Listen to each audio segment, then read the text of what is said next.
সুপ্রিয় দর্শক, আসসালামু আলাইকুম।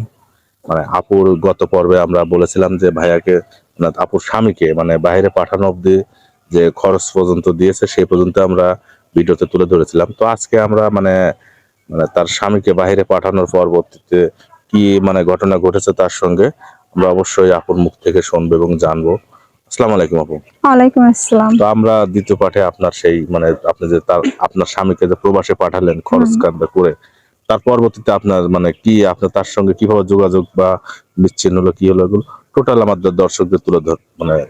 আসলে ভাইয়া তখন টাকার সমস্যা হয়েছিল, আমার আম্মুর কাছে ফোন দিয়েছিলাম, তখন 1 ঘন্টার ভিতর টাকা লাগবে, কিন্তু ওই 1 ঘন্টার ভিতর তো টাকাটা ম্যানেজ করা খুব টাফ ব্যাপার হয়ে যায়। আর সচরাচর সবসময় সবার কাছে অত টাকা থাকে না।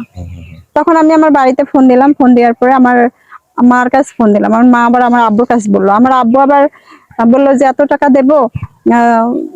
তারপর মা বললো যে দাও, যেনতেই হোক ম্যানেজ করে দাও। পরে আমার আব্বু লাভের পর টাকা নিয়ে আসলো। লাভের পর বুঝলাম না, লাভের পর বুঝেন না? হ্যাঁ, সুদের পর টাকা নিয়ে আসলো। তখন তো টাকা হাতে নাই, তখন তো বাধ্য হয়ে লাভের পরই টাকা নিয়ে আসলে সুদে করে টাকা আনা লাগবে।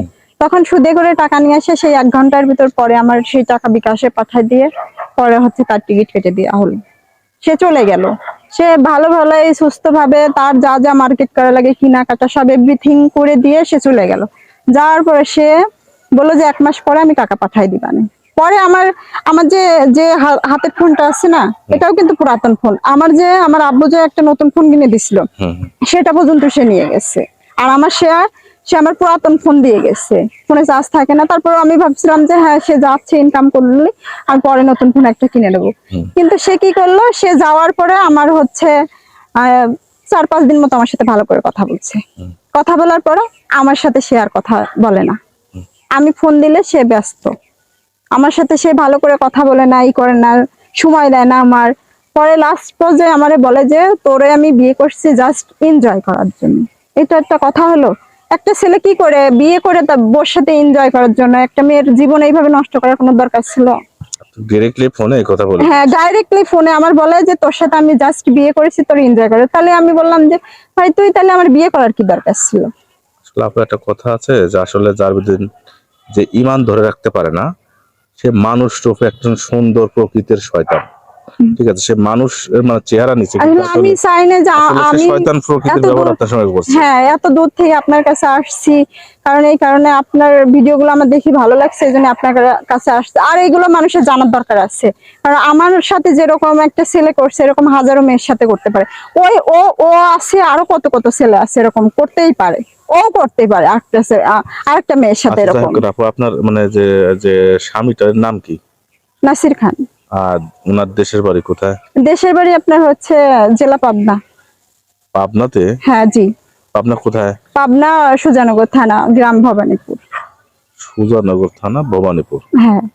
আচ্ছা, আপনি সেই ক্ষেত্রে আপনি তো ভিডিও করে আমাদের বোনদের সতর্ক করলেন বা সমাজকে সতর্ক করলেন। সমাজকে সতর্ক, আমার মতো কোনো মেয়ে যেন ঠকে না এরকম। আচ্ছা ঠিক আছে, আপনি কি সেই ক্ষেত্রে আপনি আইনি কোনো পদক্ষেপ নিতে চাচ্ছেন?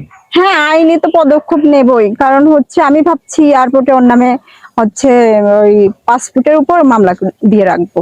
এখনো করি নাই, কিন্তু দিয়ে রাখবো, যাতে ও একদিন হলেও এইটার রিয়াকশন পাই।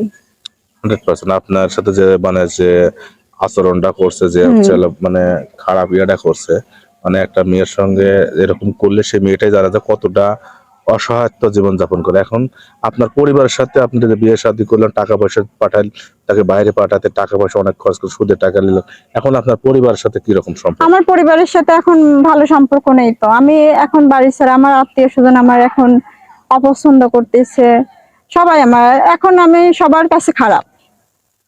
100%, কারণ আপনি এত টাকা পয়সা তাদের সুদের পর টাকা নিয়ে তাদেরকে কারণ আমি ওরে বলছিলাম যে দেখো, তুমি আমার সাথে যা করছো, কিন্তু আমার আব্বুর কাছ থেকে যে টাকাটা নিছো ওই টাকাটা তারে ফেরত দিয়ে দাও। কিন্তু সে বলছে যে না, আমি দেব না, ডাইরেক্ট সে বলছে। তারপর আমি আমার নাম্বার সব জায়গায় ব্লক মেরে রাখছে, টিকটকে ব্লক মেরে রাখছে, ফেসবুকে ব্লক মেরে রাখছে, হোয়াটসঅ্যাপে সব, যেখানে ব্লক মারা দরকার সব জায়গায় আমার ব্লক মেরে রাখছে। কোনো জায়গায় আমার কোনো স্কোপ নেই আমার সাথে, তার সাথে যোগাযোগ করার মতো অবস্থা নাই। তো আমিও চাইবো যে আপনি একটা সুষ্ঠু বিচার পান এবং আইনের আশ্রয় নেয়। দেশের আইন বর্তমানে অনেক সুন্দর এবং আমি চাই যে বিশেষ করে নারীদের ক্ষেত্রে আইনটা বর্তমানে অনেক কঠোর। হুম। নারীদের পাশে, আর আপনি জানেন কিনা, আপনার অসহায় মেয়েদের মামলা কিন্তু সরকার গভর্নমেন্ট চালায়। হুম। আপনি যদি সেই ক্ষেত্রে তার পাসপোর্ট প্লাস হচ্ছে আপনার যে বিয়ের ডকুমেন্টস আছে হ্যাঁ, এটার অবশ্যই। পর ভিত্তি করে যদি হচ্ছে মামলা করতে যান, হুম। 100% মামলা হবে এবং প্রশাসন তৎপর থাকবে। না, আমার সবাই বলছে যে ওই পাসপোর্টের উপর তার হচ্ছে এয়ারপোর্টে একটা মামলা করে রাখতে, যেটা আজ হোক কাল হোক ও ধরা পড়বেই। 100% ধরা পড়বে। সুপ্রিয় দর্শক, আপনারা মানে আমার ভিডিওটা যে যেখান থেকে দেখছেন, প্রবাসী ভাইরা দেখছেন, আসলে একটা মেয়ের সঙ্গে আপনারা এরকম মানে করবেন না, কারণ প্রত্যেকেরই মা বোন মানে এক কথায় পরিবার আছে, সন্তান আছে। আমরা বিয়ে করছেন, আপনার ওয়াইফ আছে, ঠিক আছে, কিন্তু তারপরে তার সঙ্গে সুন্দর সদাচরণ করে তাকে খরচা খামতে দিলে পারে বা সংসার করলে হয়তোবা সে মেনে নিত। কিন্তু এখন আপনি যে ব্যবহার করছেন, মানে আপুটার সঙ্গে যে ব্যবহারটা হয়েছে, আসলে মানে অনেক কষ্ট এবং বেদনাদায়ক। একটা স্বামী যদি বলে যে এনজয় করার জন্য বিয়ে করছি এবং টাকা পয়সা নিয়ে বাইরে গেছে, যাওয়ার পরে এখন তার সঙ্গে প্রতারণা, সমস্ত জায়গায় থেকে ব্লক মারছে, সে পরিবার এবং নিজের ঘর ছাড়া বাপ মার কাছে সম্মান নেই, মানে খারাপ আচরণ পাচ্ছে এবং বাড়িতে উঠতে পারছে না। এটা ধরেন যে মানে করুণ অবস্থার মধ্যে সে আপুরা মানে আমার এই বাসাতে আসার পরে অনেক কান্নাকাটি করছে। আমার ওয়াইফ তাকে বিশেষ করে নিজের বোনের মতো তার কান্না দেখে সেও কান্না করে ফেলছে। মানে আসলে এইগুলা মানে বলার মতো না। যাই হোক, আমরা আপুর এই ভিডিও দেখে আমরা অবশ্যই সতর্ক হব এবং আমাদের সন্তান মেয়ের যার যেখানেই আছে আমরা অন্তত ন্যূনতম এই জায়গায় থেকে সতর্ক রাখবো। আর মানে বিশেষ করে আমাদের বোনরা যারা টিকটক ফেসবুক চালায়, এদেরকে আমি বলবো আপনারা এই ধরনের মানে ফাঁদে পা দিবেন না, দিয়ে নিজের জীবন এবং পরিবারের মুখে চুনকালি মাখবেন না।